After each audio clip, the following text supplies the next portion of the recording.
Good day, Canada. Welcome to the show. I'm Dan Knight. Today, we're pulling back the curtain on the chaos unfolding in our country.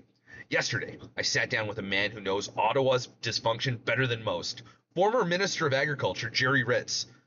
Gerry was on the front lines during the Harper years, fighting for farmers, standing up for Western Canada, and calling out the Liberal swamp long before it became fashionable. In this conversation, recorded just yesterday, Gerry and I tackled everything from Justin Trudeau's latest stunt, proroguing Parliament in the middle of an economic crisis, to the absurd Liberal leadership race that feels more like a game of musical chairs than a serious effort to fix the disaster Trudeau is leaving behind. We're talking about Mark Carney, a globalist banker who pretends to be an outsider, Chrystia Freeland, Trudeau's right-hand woman, trying to convince us that she's somehow different from the man who's driven the country into the ground, and of course, the Liberals' war on the West, their obsession with carbon taxes, and the deepening divide they've created in this country. This isn't just a conversation, it's a wake-up call. So grab your popcorn, settle in, and get ready to hear some uncomfortable truths about what's really going on in Canada. Let's get into it. Gerry, let me ask you this. Justin Trudeau, he's prorogued Parliament again, this time to manage a Liberal leadership race as his government faces mounting scandals, economic instability, and a threat of massive U.S. tariffs under President Donald Trump. Isn't it remarkable? While Trudeau lectures Canadians on democracy and transparency, he shuts down Parliament to save his party. Oh, exactly. And that's the problem with the Governor General being appointed by the Prime Minister, is she's his lackey. And in this case, even more so. We're seeing a complete takeover of our democracy by a rogue Prime Minister who intends to resign but hasn't yet. So he's getting all the perks, directing traffic without any kind of rules in place. He shut down Parliament, so there's absolutely no oversight. There were a number of packages to be presented in Parliament that would have ripped the scab off a lot of the Liberal scandals, and now we can't even have a look at those because there's no Parliament to present them to. You know, Gerry, it's kind of interesting because right now a lot of people are saying that Harper prorogued Parliament back in 2008, and a lot of people don't understand is that's very different circumstances. Harper just won an election or under a minority government, and he was facing a coalition threat, which that coalition was not campaigning under. I was wondering if you could speak to that because you were around that time, weren't you? Yes, I was. I remember it well. I mean, it was just a fresh government trying to get their feet under them, and they were trying to be pulled out by the Liberal NDP bloc, saying that they didn't want to give us a chance to govern. So he went to the Governor General and said, "Look, we need a moment here just to take a couple of deep breaths and then get back on track." And I think it was only 10 days or 2 weeks, and we were back in business. This one, they're shutting down for weeks at a time with the only rationale and reason for them shutting down was to run this Liberal leadership contest.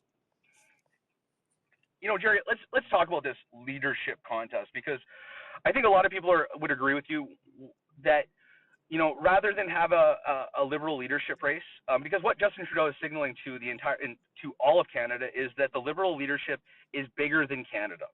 The Liberal Party is bigger than Canada, especially when we're amid a Trump threat of 25% tariffs on all Canadian goods. He's threatened the auto sector. Just the other day, Stellantis has pulled out 1,500 jobs out of Ottawa to go into Illinois.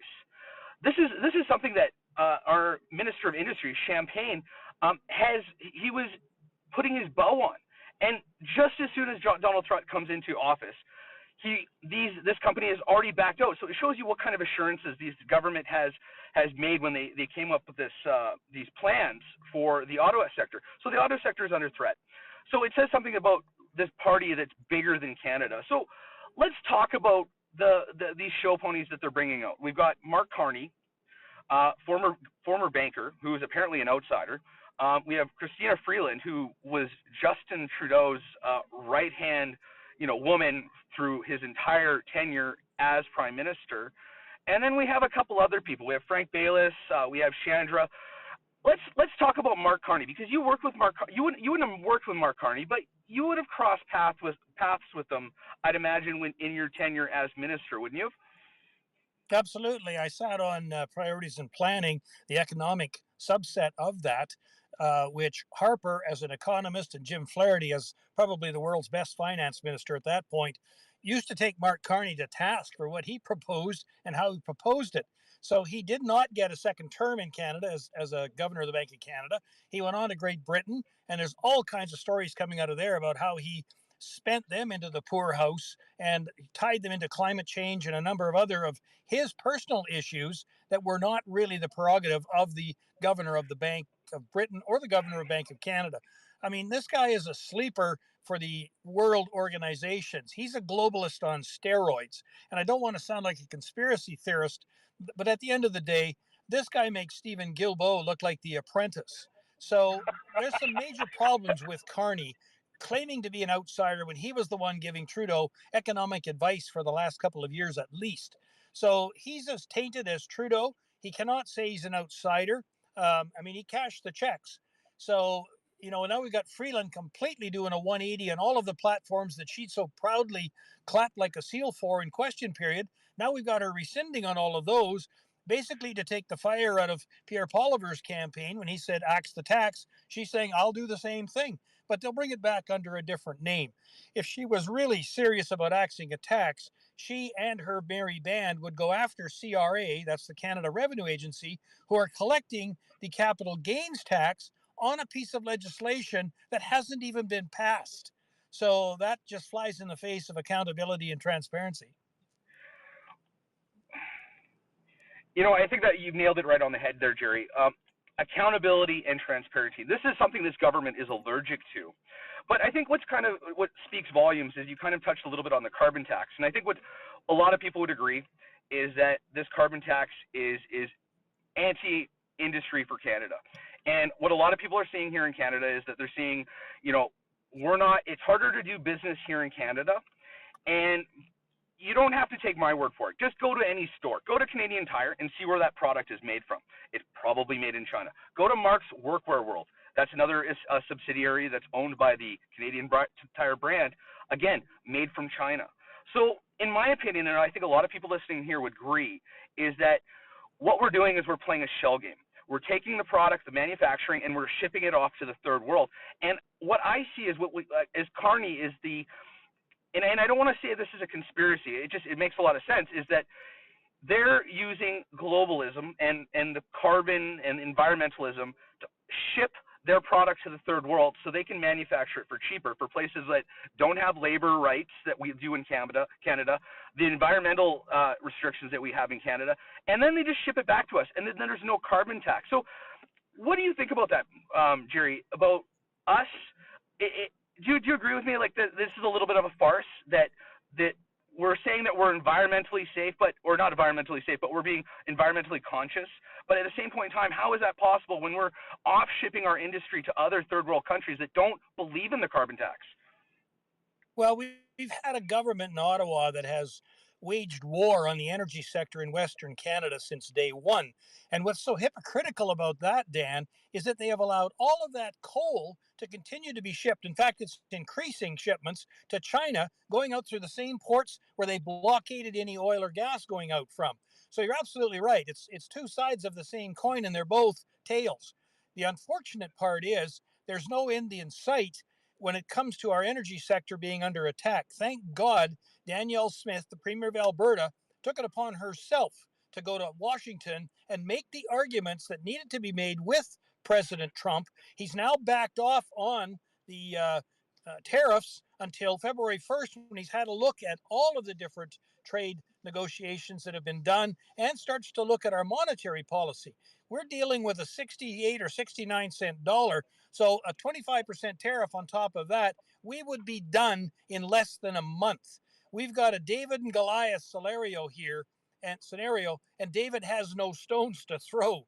If they're going to go dollar for dollar with a 10 times bigger economy, we'll be toast within a month. So that's very interesting that you say that there, Gerry, and I completely agree with you. I think that we're dealing with a David versus Goliath situation. Obviously, the economic power of the United States is unrivaled. We do 70% of our trading with the United States, and meanwhile, Ottawa has restricted our access, our energy sector, to ship their product out to the global ports. I mean, there's Energy East, there's Northern Gateway, there's Bill 69, which is basically the anti-pipeline legislation. It basically makes it so difficult to build a pipeline due to the restrictions that it's impossible. So this government has been very anti-energy. They said, Justin Trudeau has famously said that there's no business case to ship out natural gas out to the other world. And that, meanwhile, we have Germany, we have Japan asking for our natural gas. So the fact that he's saying that is just so ridiculous. So let's go to Danielle Smith, because obviously she's done a very different approach than the federal government, and we can be clear that she has no obligation to kowtow to Justin Trudeau. They've been at odds. Justin Trudeau is not for Alberta, for Saskatchewan. He doesn't like the West. So how do you think about her approach so far? I mean, she's gone to Mar-a-Lago to speak on the behalf of Albertans. Meanwhile, Justin Trudeau did it 2 weeks earlier, and Justin Trudeau called her basically, he called her a traitor almost, or his cabinet did. They said that she's very anti-Canadian. What do you make of that situation? Well, I think she got the job done that Trudeau couldn't. I mean, Trump calls him a Twinkie. The Chinese call him little potato. So this guy doesn't have any kind of status on the global stage anymore, and that's a problem. We're a trading nation. As you rightly point out, 70% of our trade is with the U.S. At the end of the day, what Trump doesn't understand, and we got into this with country of origin labeling, and I led the charge against that. And what they don't realize is that over half of what we ship to the U.S. is raw materials that feeds into their processing and manufacturing sector, whether it's auto or ag or softwood lumber, whatever the case may be. We supply them with a cheap material from a democratic nation that they don't have to worry about it funding terrorism. That's getting to be a problem with our immigration, but that's a fight for another day. But having said that, once they start to realize how much we ship in that is then processed, in the case of pork, we ship 50% of our pork production to the U.S. and we buy back 50% of our domestic consumption because we only eat the hams and the bacons and the ribs and the good stuff. We don't eat the squeal, as everybody else talks about. So at the end of the day, there's a tremendous amount of reliance by the Americans on that supply from Canada, regardless of what the issue is. How do you, we contrast this with Danielle Smith with, the approach with David Eby. David Eby here in BC has been kind of a lame duck approach. He says that, maybe we shouldn't shop in the U.S. And the goal for our politicians to tell us where to shop. I think that they should have no business in telling their citizens, their taxpayers, what to do with their money, especially when they're so irresponsible with what they're doing with our tax dollars. But I'm kind of digressing there, Gerry, because Mo Scott originally signed on the, the Premier Agreement, dollar for dollar, but he's since walked that back. What do you think about that? Well, I think they've all had a moment. They were all sitting in the room with Trudeau, clapping like seals. And as soon as they were away from and started seeing the benefit of how Danielle Smith was approaching it, started to look at how many people were supportive of the way she was doing it, they started to have second thoughts. They all had an epiphany on the airplane on their way home, including my premier, Scott Moe. He's now come out and said, we have to take a sober second look at this. Thank God he woke up on the way home. But while they're sitting in a room with Trudeau, they're all thinking about their health transfers and infrastructure transfers and so on that could be cut off. So the tail is wagging the dog in this case. We are a confederation of provinces that the federal government only has a certain role to play. Now that role has been, they've usurped a lot of the provincial powers, including housing. They're forcing immigration on provinces that don't want it, can't afford it, can't handle the volumes. So we're being led down the garden path by a prime minister who doesn't want the job, and he's taking us further down the dark holes before he's done. You talk about the prime minister, and this guy's a class act, because I thought he was going to ride the Titanic into the ice. Like, let's be clear, he's already hit the iceberg and the ship's going down. And right now, this Liberal leadership is about who mans the mast while the ship is sinking.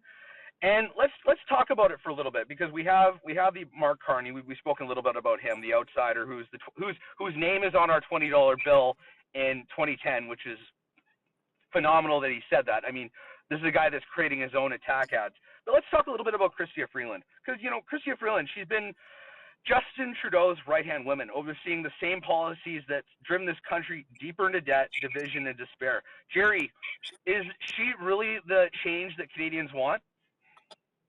No. I mean, she stood beside Justin, cheering every move. Her department, finance, were the ones that came forward with some of this stuff. They crunched the numbers and put it in play. So, she's in there for the assist, if not the goal itself. And I think for her to have walked away when she did was simply because she realized Trudeau was going to throw her under the same bus as Phil Pott and Jane, and she wasn't going to go peacefully. So she resigned in a huff ahead of that before he was able to. Now she's coming back saying she's going to take over his job. She would be, in my estimation, she would be the worst of all of the ones that have come forward to this point, because she was there. She's the one that froze the bank accounts and laughed about it. Yeah, I think I think there was some notes. There was some notes on that came forward during the POEC that we should label these people as terrorists, tax-paying citizens of Canada as terrorists. That was her go-to. So, I mean, quite frankly, the writing on the wall I agree with you. I think that she's probably the worst choice as Canadian Prime Minister or the leader, Liberal leader. I think it's hilarious. But let's talk about Karina Gould, Gerry, because she's not exactly a household name outside the Liberal circles. Do you think Canadians are willing to trust in her with someone that's so limited? I mean, let's be clear. Karina Gould brought out the fall economic statement after Chrystia Freeland said, nope, I'm not reading this because, the writing's on the wall. You're going to replace me with Mark Carney. So the dog and pony show was Karina Gould's the next bet. Here you go. Karina Gould came in with a limp and was like, here's your fall economic statement. Guess what? We're $20 billion over our guardrail, which was at $40 billion. Have a nice day. I kind of think that it's funny that she's put her hat in the race. What do you think about her? Well, I think she's limping to the finish line. I've said on Twitter or X, whatever you want to call it, she's basically a straw man for Mark Carney. If he's going to run as he's coming out of Edmonton, they need somebody in Eastern Canada that actually can speak French without his Scottish accent. So at the end of the day, I think that's all she is a placeholder for him in this race. I don't think she's got the cojones to do this job. She's an evil witch on a good day. Being a house leader, you have to have an edge, but you don't have to be nasty like she's been. Fair enough there, Gerry. We've talked a little bit about, the Governor General in this situation, and then that brings us to Chandra Arya. And here's a guy that wants to abolish the monarchy, claiming it's outdated. I mean, let's be clear, the general or the attorney or the Governor General is exactly why they're able to prorogue Parliament. So it'd be funny that he wants to abolish the monarchy, but then they wouldn't be able to prorogue in the same fashion. But having said that, this guy's a little bit, he has a low profile, can't speak French, and yet he wants the Liberal leadership. What do you think about this guy? Well, there's always people that view themselves through a different lens than anybody else does. In his world, he's 10 feet tall and bulletproof, and everybody else's, he'll never measure up to be at that level in Canada. I mean, certainly he's got a following. You look at the immigration numbers and where they've come from, and kids as young as 14 can sign up to vote for the Liberals. So, I mean, he's got an inside track in that regard. When you look at the number of his background in Vancouver and Toronto and so on, the numbers could be there for him. And it's a beauty contest at this point, getting enough memberships sold to come out and vote. So that's you're on point there, Gerry, and I absolutely agree with you. I think that this man is a footnote. I absolutely agree with you that the Liberals have done very little to shore up their foreign interference, and we actually have the foreign interference report coming out this week. So that'll be an interesting shadow that's going to loom over this leadership race. But talking about people that's been outside of politics, we've got Frank Baylis, who's been out of politics since 2019, and he's throwing his hat in the ring as well. Frank's been out for nearly 6 years there, Gerry. Do you think Canadians want to put their trust in someone who's been sitting on the sidelines during some of the most critical moments in this country's history? Well, it wasn't that he was sitting on the sidelines. He was in there sucking on the Liberal tit and taking untendered contracts for respirators that were never used. There were almost $300 million that went to he and his company for a bunch of junk that they never did use, and they finally sold off for $1.50 per for scrap.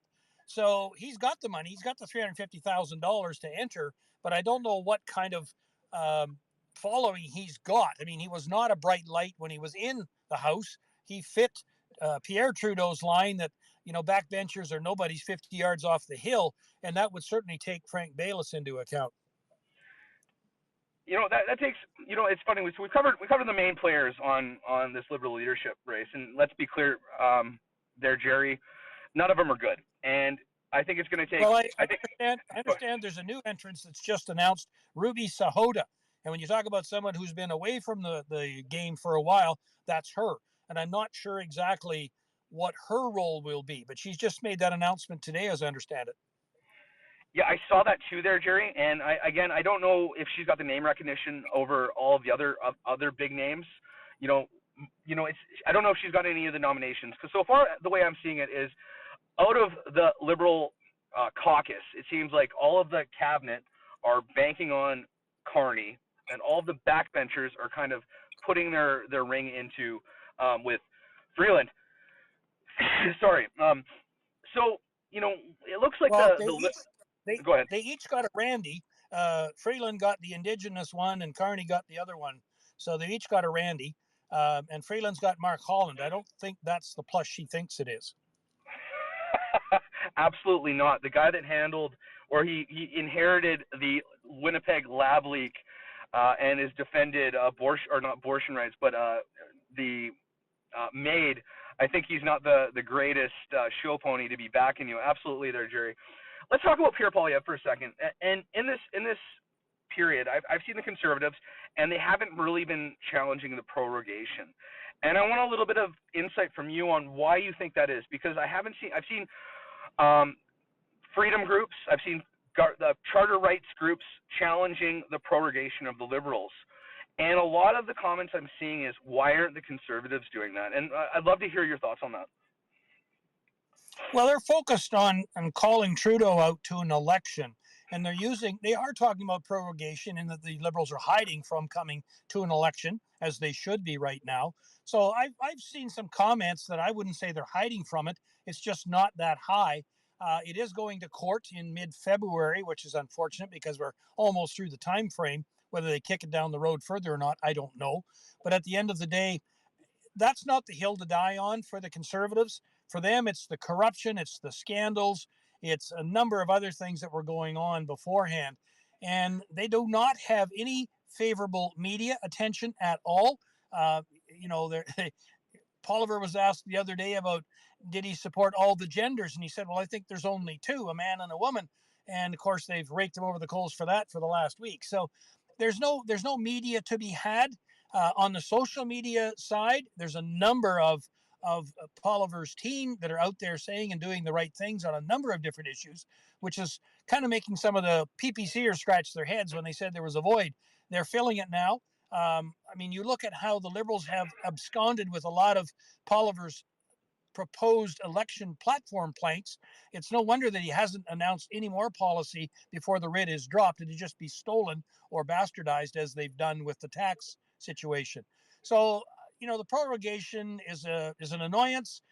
It is a problem, definitely, because the world is watching. It's not just us in Canada anymore.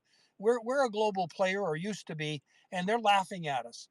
I mean, Trump wasn't even on the invite list for the inauguration. He had to call a cabinet meeting to have something to hide behind. At the end of the day, it is what it is, and we'll have to wait this out.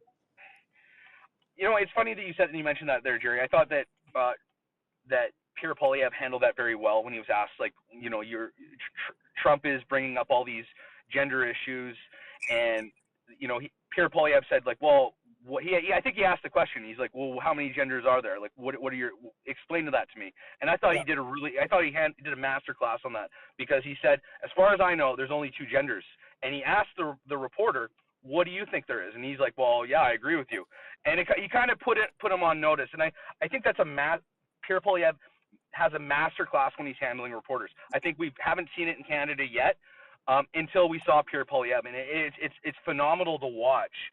And I think that's a good point there, Gerry, when we're talking about the corruption. I think that's the most disappointing thing for me as as a journalist, as a taxpayer, as a Canadian, as that this government is absconded on responsibility. They've absconded on taking, accountability for their corruption. I mean, you just look at We Charity is one, absolutely. Arrive Can, there's another one. But then we have this slush fund. And it's funny because Justin Trudeau in his resignation speak spoke about how the government has become polarized. It says we can't get anything done. Well, you can't get anything done because you have the government has said you haven't been releasing the papers for this slush fund. You haven't been releasing these papers that the committees are requesting. They've basically blacked out half of it, and these committees, I believe it was in the industrial committee, has said that we wanted the full unredacted copy. And Greg Fergus, the House Speaker, agreed with them. He said, until you release these papers, we're not doing any business. So it's just funny that this government has been so allergic to accountability. And it's quite the contrast when you look at what Harper had to deal with, because accountability for him was an $18 orange juice. I'd love to hear your thoughts about that, because it's quite the contrast there, Gerry. Well, absolutely. I mean, we look at the bar bill for Jolie's department was like $100 and some thousand. They just slurped up. That's a long way from a $16 orange juice, and that's the cost of orange juice in a hotel in London. I've been there. At the end of the day, you don't put it on your tab, but some of her staffers did. But at the end of the day, the way that was handled and what Trudeau and other people said about it, as compared to what they think they can get away with now in the billions. When you're 50% over your already inflated deficit numbers, and you really don't do anything about it, you just table that in the House and say, there you go, read it at your own will. And then when you ask for any updates on it or more definition on some of the lines, they send you a blacked out copy. That's not accountability. That's not transparency. That is definitely not democracy. So we need an election. There's no doubt about it. We need to clean the back rooms. We've got 100 and some thousand bureaucrats running around that we didn't have 3 years ago. Doing what? Walking their dog during the day because they work from home. I mean, Trump was right. He said he signed an order and he said, anybody not here Monday morning, you're fired. And you're here every day after that, or you're fired. And that's the only way to handle it. So with a bureaucracy that is sour, with a media that is sour, with an opposition that is stacked, with a Senate that is stacked, Polliver's got his work cut out for him. He's got to put the right team around him to hit the ground running, and within the first 100 days, show the difference. And that should not be hard in order to find the funding to do it, with the way this money is hemorrhaging out of Ottawa, with Trudeau and Freeland signing off on everything that doesn't matter to Canadians. Gerry, it's funny that you mentioned the Senate, because I think that's a lot of Canadians have looked at the Senate just recently in the Justin Trudeau picks, especially there in Alberta, where she picked two radical leftists. And Danielle Smith was very vocal about who those leftists were. They weren't Alberta's picks for the Senate. And I think a lot of Canadians would agree with me when they say that this Senate doesn't seem to represent the values of Canadians. You have Justin Trudeau. He says that it's an independent panel that picks these Senate picks, and he reviews them and he picks them. But let's be clear, who are these Senate? Who's this panel picked by? Justin Trudeau. Who pays these people? Justin Trudeau. So, I was wondering, is this a hill to die on there, Gerry, in the first 100 days, Senate reform? Because I would imagine that you would have a lot of support from the provinces to actually have a Senate that represents their constituents. And right now we don't have that. Do you think that this would be like a proper time, like right off the gate, be like, we need Senate reform? Or do you think that would be too much of a, too big of a hill to climb? Well, I think it's too big a bite. It's in the Constitution. And once you open that, everybody's got an axe to grind. We've got the federal government taking the province of Quebec to task for taking them to court for using the notwithstanding clause, which is in the Constitution, to protect the province from the overexuberance of a federal government.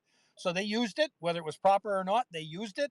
It was no more heinous than the feds using the Emergency Act and being caught out and ruled on by a court saying they did it wrong. They shouldn't have used it at all. So there's rules for the feds and rules for everybody else under the Liberals. I don't think Poliver can go that far that fast in Senate reform because the provinces all talk about wanting something different, but they would never agree. It comes down to numbers. I mean, Prince Edward Island, with a population of 140,000, which is, I could put 5 Prince Edward Islands in my federal riding. I had 90,000 people. They got 140, but they had 4 MPs and 6 senators. I had me. So they're not going to give up their 6 senators. The Atlantic Canadians are slanted a little bit when it comes to population and so forth. And the same thing, it's Alberta and Saskatchewan, Manitoba, a little bit of BC that goes short. But at the same time, you're not going to Ontario and Quebec aren't going to give up any of theirs. Quebec especially. They claim they're guaranteed 25% of everything, and they're not, but they do want to push that. So opening the Constitution would be a Pandora's box that would then take all of the oxygen out of the room on everything else that needs to be fixed. No, thank you for that there, Gerry. And I think a lot of, like, because my biggest question would be, like, I guess what your point is that even if you wanted to have it so that the senators had a term limit, 8 years, let's say, or 12 years, 10 years, whatever it is, you couldn't do that because as soon as you open that box, everyone else would have an axe to grind. So that makes a lot of sense. You mentioned the PPC before, and I think it's very interesting. I think that, Maxime Bernier had a very interesting point when he came out of the gate during COVID. I think that he spoke to a lot of Canadians that felt like they were unrepresented because, speaking out against the policy seemed like it was political suicide at this time. And I think, when Max came out, he said, I'm against these COVID mandates. He was one of the first people to do so. And I think he developed a lot of following behind that.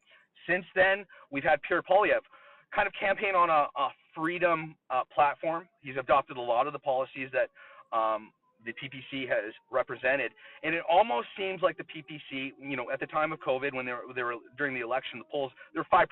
Now you go look at the 338 polling, and they're about 1 to 2%, and it almost seems like Maxime Bernier has lost the plot.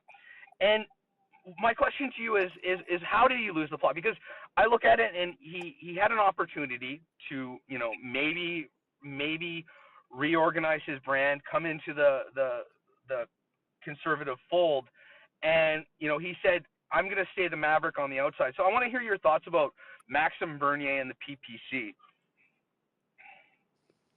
Well, I knew Max quite well personally. I mean, when I was first put into cabinet, I was under the industry portfolio that he was the minister of.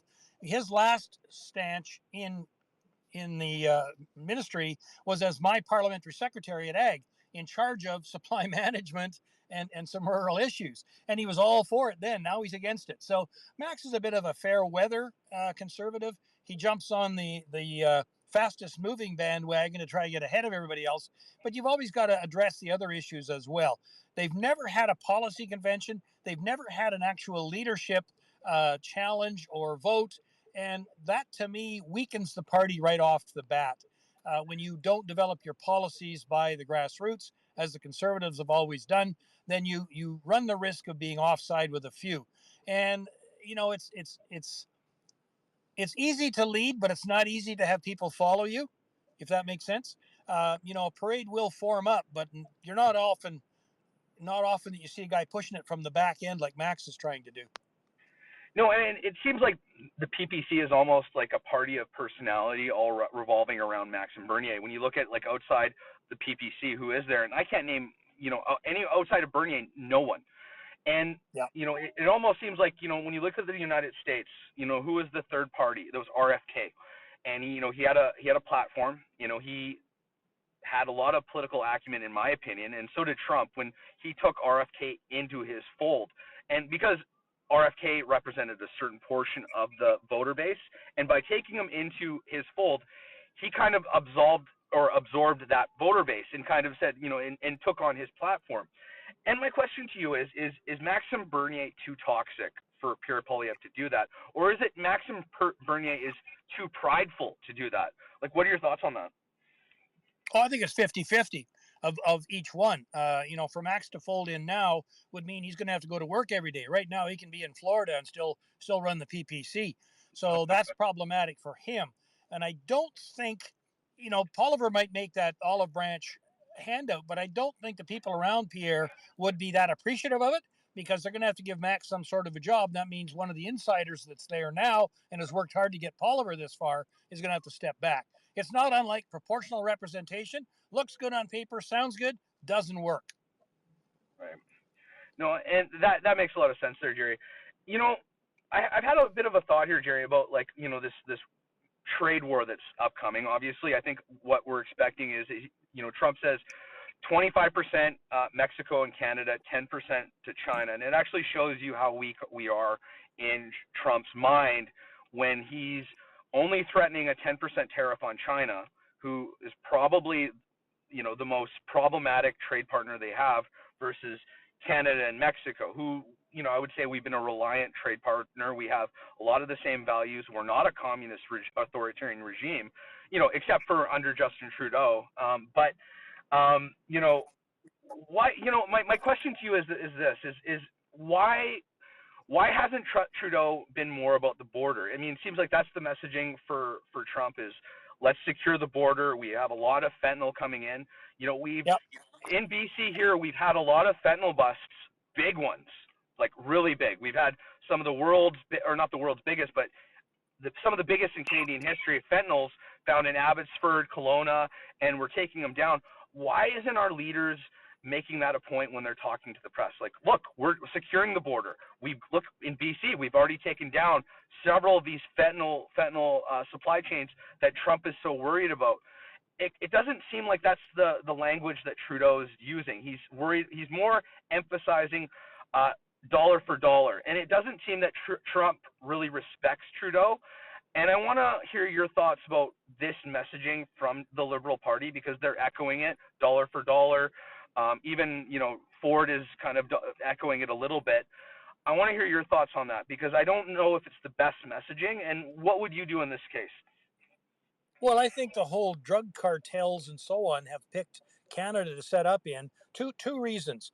The Trudeau government reneged on the visas that we had put in place for Mexicans coming up into that Vancouver area. That was the drug cartels. He did away with those. Guess what? They're there now, and they're working hard to fill that role. You also have to realize that the Trudeau Liberals and BC were talking about legalizing hard drugs. So why would you be shutting down hard drugs when you're going to legalize them, other than you want the bad guys, supposedly the crooks, out of it, and they be operating through legal sources? But at the same time, you're sending that mixed message on hard drugs. Now, Trump isn't having any of that. Biden was starting to make some noises at the end, but he was busy in the ice cream shop and didn't get around to doing it. So at the end of the day, you've got all these drugs coming into Canada, through Canada, made in Canada, all heading for the U.S. Now, there is a market down there, but doesn't mean they have to come through us.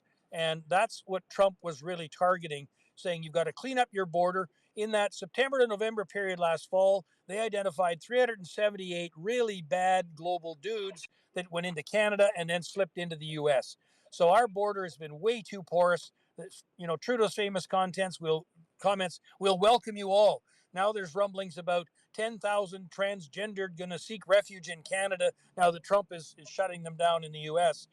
That's the worst case scenario. The last thing we need is to muddy those waters. At the end of the day, Trump said, clean up your border, shut down the drugs, or I will slap a 25% tariff on you. Or, he didn't say he was going to do it. He said, or. So, the message was, clean up your act or I will do it for you.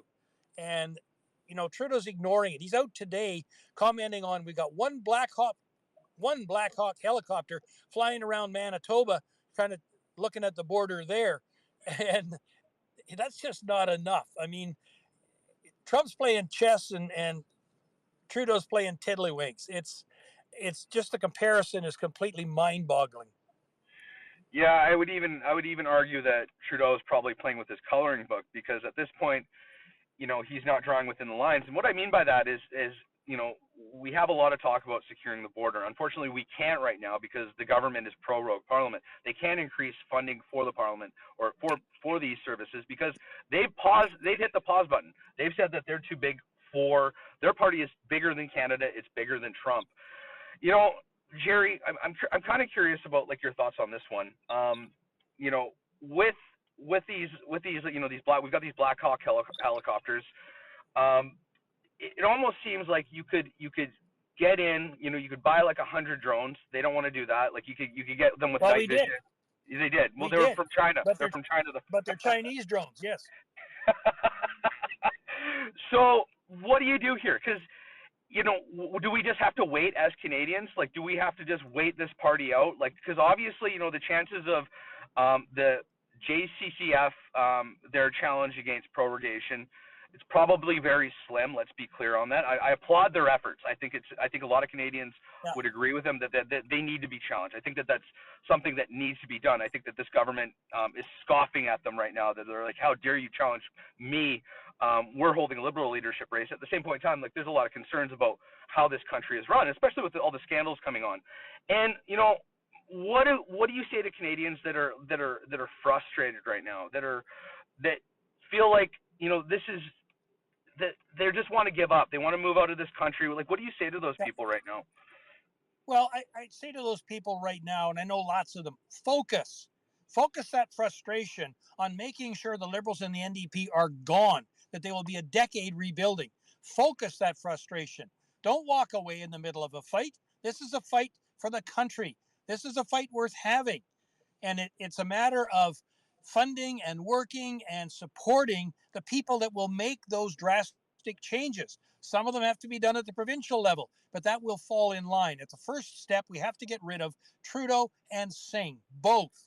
And at the end of the day, the only way to do that is if people actually roll up their sleeves and vote, for starters, but roll up their sleeves, put up a sign, donate some money so that they can do the job they need to do. But focus that frustration.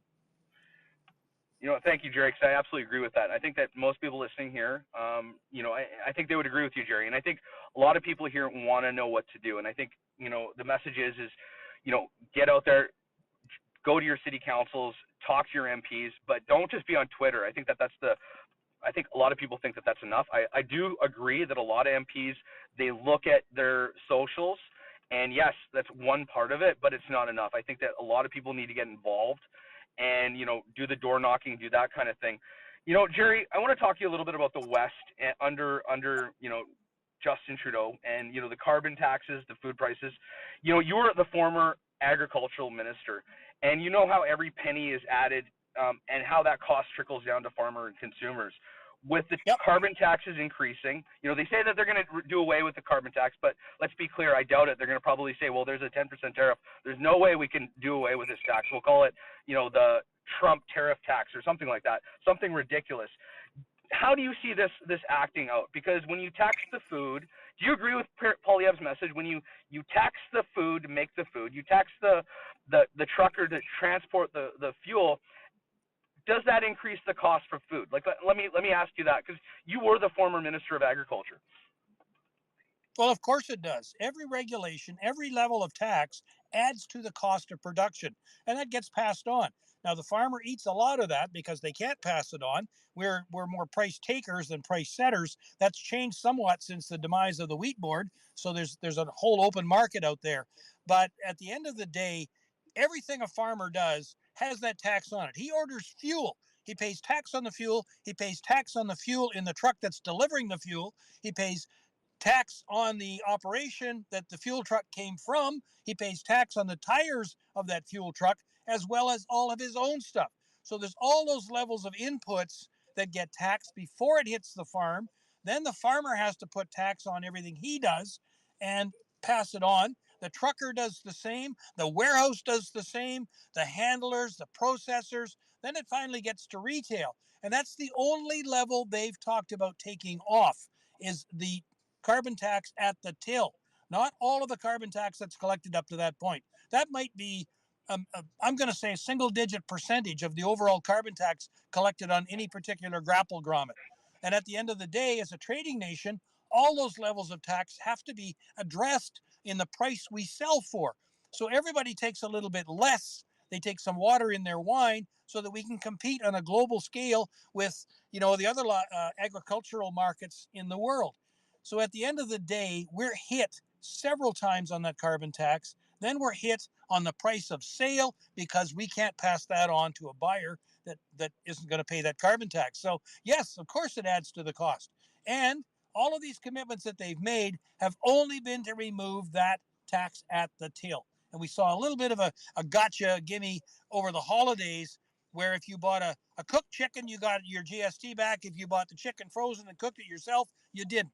So that added up to a big headache for a lot of stores that didn't put it in play because it was voluntary. But at the end of the day, it's just weasel words. They'll come back with something else to make it up. Gerry, it's good that we're talking a little bit about fiscal policy, because I want to talk about Tiff Macklem for a second. And Tiff Macklem has put a percentage on inflation on the carbon tax, and he says it's 0.5%. I want to know, because I feel it's a lot higher than that. I think a lot of Canadians would agree with, when we look at the food inputs, 4 years have gone by. Food inflation is about 33% in the last 4 years. That means for every Canadian that's spending $1 at the grocery store, their dollar goes 1/3 less. So do you think that the Tiff Macklem is being genuine, or do you think because when I listen to the Bank of Canada, when I hear the governor of the Bank of Canada, Tiff Macklem, talk about inflation, the carbon tax, he's been kind of a little bit, in my opinion, political. Do you think he's being honest, or do you think that they actually know what this is costing Canadians and they just don't want to say? I think they're being very selective in how they massage those numbers. I'm afraid Tiff's been a little bit political a couple of times too, and Poliver called him out on it and was actually slandered in the media because of that. But these are public officials paid for by my tax dollars and your tax dollars. We have the right to question what they're doing and how they're doing it. And I think Poliver was right in bringing out the point that he thought Tiff was being political and kind of hiding some numbers and not being actually straight shooting with Canadians as to what the costs are. And I think he's done that with the carbon tax as well. Sylvain Charlebois has done the food professor, he calls himself, and he's done a great job on showing what the carbon tax has done to our productivity and what it does to the actual price of groceries. So yeah, I think Tiff's a few points short. Yeah, and I'm glad you said that, because it reinforces what a lot of us are feeling. These governments are not really representing the people. They don't want to be accountable to what they're doing, and I struggle with how this next government, if this government's going to do it around. Do you think that Pierre Poilievre will be as accountable as Justin Trudeau, or does he? In my opinion, I don't think he has a choice. I think that Pierre Poilievre has to actually be more accountable. He has no choice but to toe the line, because I think as Canadian taxpayers, we've had enough. And I think that if he steps out of line, I think it just opens the door for the NDP, the Liberals, to come back in. What do you think about Singh right now there, Gerry? He kind of says, we're here for workers, but, at the same point in time, he says he stands up for labor. We have a government that's enacted Section 106 and Section 107 of the Labor Code to force unions back to work. He's done that with the ports. He's done that with the trains, or the trains. And at the same point in time, Singh has kind of wagged his finger, but he's gone short of stepping out and saying, I'm going to vote non-confidence. Where does the NDP go from here? Because it almost seems like they're a walking contradiction. They say we're about labor, but we don't support, we support a government that doesn't support labor. Where is the NDP to go from here? Do they need a new leader? Do they need to, just kind of get Singh out of there? They seem like they're almost irrelevant at this point. They're like a caricature of what the far left should be. What are your thoughts on them? Well, Singh is so far much further left than Jack Layton was, or even Tom. And at the end of the day, I think he's cooked his own goose. They will always have 16, 17% on the ballot, simply because there are that many people out there. Unions do not have the clout they used to do. We saw the anti-Semitism rearing up through CUPE and things like that, and they got away with it. At the end of the day, you had a couple of people that, in the NDP backbenchers that have been wearing the Palestine war scarves and all that type of thing, and getting away with it in the House of Commons. And these guys are way beyond what my grandfather called the NDP, or at that time CCF. you know, I think they've done themselves some harm, some damage. But at the end of the day, there are people that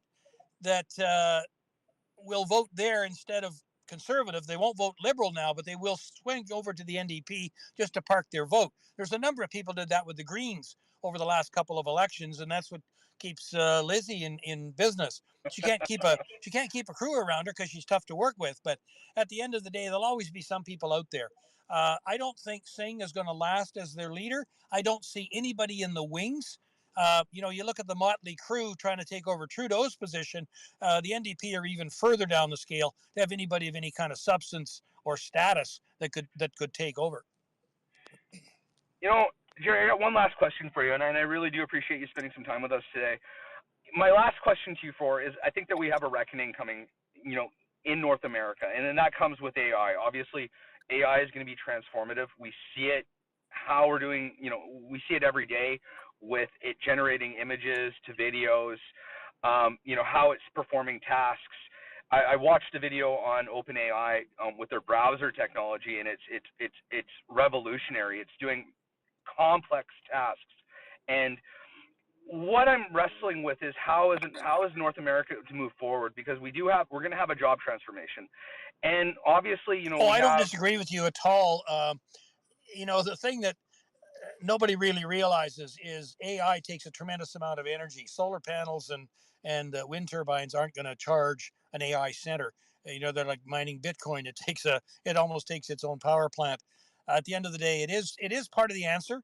I think the Liberals are in trouble with Trump moving forward on AI in a more expeditious manner with their digital tax. I think it's number 63 or something, and that was to put a wet blanket on so the government control who says what and how they say it and so on. They wanted to act as the filter, as the referee, and you can't have government involved in that at this point.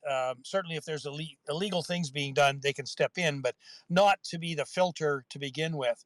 And I think that's going to be problematic to try and get AI established. Kevin O'Leary's talking about bringing something to Alberta, but we'll wait and see if that really happens or not. It's I guess AI is for me, it's on the scale of it's 80% good and 20% could go sideways. But at the end of the day, it is the future. Yes, and I'm glad you brought that up there, Gerry, because there is, I haven't really thought about that, the potential. Obviously, if we're going to have data centers, they require a lot of energy, but we also, I think, Pierre Poilievre said when it comes to natural pipelines, we have the advantage of being a colder climate. We can use the climate to our advantage when we're coming to cooling, and I believe that's also advantage when it comes to these data centers here in Canada. They put out a lot of heat. We have a climate that's very very beneficial for these data centers. And then that brings us to the next point, is obviously energy. We're going to need to increase our energy output, with nuclear. I think that Pierre Poilievre is on the point that we need to, really embrace those initiatives. Natural gas, I think that those initiatives need to be brought forward. But my big concern is coming back to COVID. We saw the first iteration of UBI, Universal Basic Income, and we basically gave everyone a check saying not to go to work. And I think we saw a consequence of that, because the productivity, people didn't want to go back to work. People were not incentivized to go work. I think that people need to be incentivized to actually work. And then we have when we look at the big corporations, they have these big, massive budgets to really squeeze the bottom dollar, but that kind of leaves like the labor at they're at the mercy of these big corporations. So my question to you is, do we have to reconcile something with the unions, or do we have to embrace UBI? Because I'm kind of concerned about where the future goes from here, because my concern is that if we leave it to the corporations, obviously that they're gonna go for the bottom dollar, and labor rights are going to be at the bare minimum. They're gonna get squeezed to the bottom, and we're going to see the corporations take every last dollar. They're going to get one for every labor dollar. They're getting $10 back from that. And right now, my concern is that we have what Mark Carney is touting is UBI, and I see that as the death of Canada. What are your thoughts on that? Well, the problem with UBI is who pays for it. You've got to have a bank account that allows you to do that. And by shutting down our energy sector like we've done, we've killed the golden goose, or we've strangled it down to where it's breathing hard. So at the end of the day, UBI is a communist fascist wet dream as far as I'm concerned. I mean, there was a group in BC years ago called Technocracy, and their main premise was you worked if you wanted to. If you didn't, you got a check to stay at home. So the people that had some ambition went out and worked. Those that didn't have any ambition stayed home and got the same kind of money. You know how long that would last? It wouldn't, because people have to pay for things, have to generate wealth, and you've got to generate wealth in order to pay people to do nothing. We had billions of CERB money out of the vaccine funds that went astray, and now they're trying to collect it back. They never will. They have no idea who got it, why they got it, or where they got it. So that's just money that's gone. And at the end of the day, we've got a $1.5 trillion debt that, I mean, it means every Canadian here owes something like $65,000, and some of them are just in the cradle yet. So at the end of the day, UBI is Mark Carney's globalist pipe dream. It has no basis in reality that I can see. You know, Gerry, I really do appreciate you spending an hour with us today. You know, and thank you for coming on. We're gonna have to wrap it up. And guys, I just want to be very clear. Gerry is unfiltered. He tells it like it is, and that's why we bring voices like Gerry Ritz to the table. Voices that cut through the noise and tell it like it is. From the fight to free farmers from the grips of the wheat board to his unrelenting defense of Canadian industries, Gerry's always been about standing up for the people who actually make this country work. And let's be honest, that's the kind of leadership that's short in supply these days. And as we look at the chaos unfolding in Ottawa, the prorogation, the scandals, the leadership race that feels more like rearranging the deck chairs on the Titanics, you can't help but wonder, where is the accountability? Where is the courage to make the tough decisions? Not for political gain, but for the good of the country. Gerry shows us what it's like to look at a time during office when we could make sure of that. So thank you, Gerry, for joining us, and thank you for your honest take from everything the Liberals have been doing today. Thank you for spending an hour with us. And Gerry, how do people get a hold of you and where to follow you? Well, I'm on all the social media platforms. I'm also the REVE of my municipality, so I'm listed there with cell numbers and email addresses as well. So I'm not hard to find. I mean, we're watching this Liberal circus right now. There's some new clowns trying to come forward, and as you know, every good circus needs a Carney. Thanks, Gerry. I really do appreciate it. Thanks, guys, for coming and listening in. And if you guys didn't catch the tail end of it, we'll have this on the podcast tomorrow. Thanks, Gerry. Afternoon, Dan. Thank you. Bye.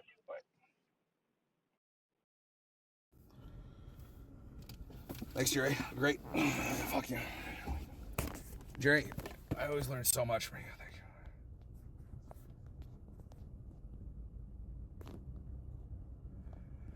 Gerry, I always learn so much speaking to you.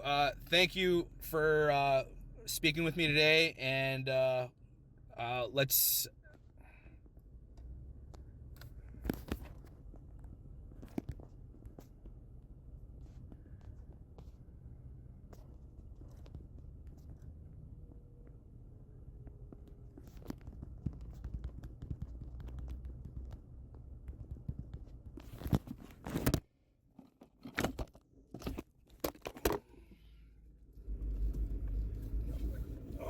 I can do that. No, absolutely. I'm just nervous about it because I don't want to. Yeah, and I apologize. My concern is I don't want to piss people off. My big concern is that I just want some clarification, Conrad, and just be clear. We can make it clear to everyone else, or you can reach out to everyone. We can make it clear.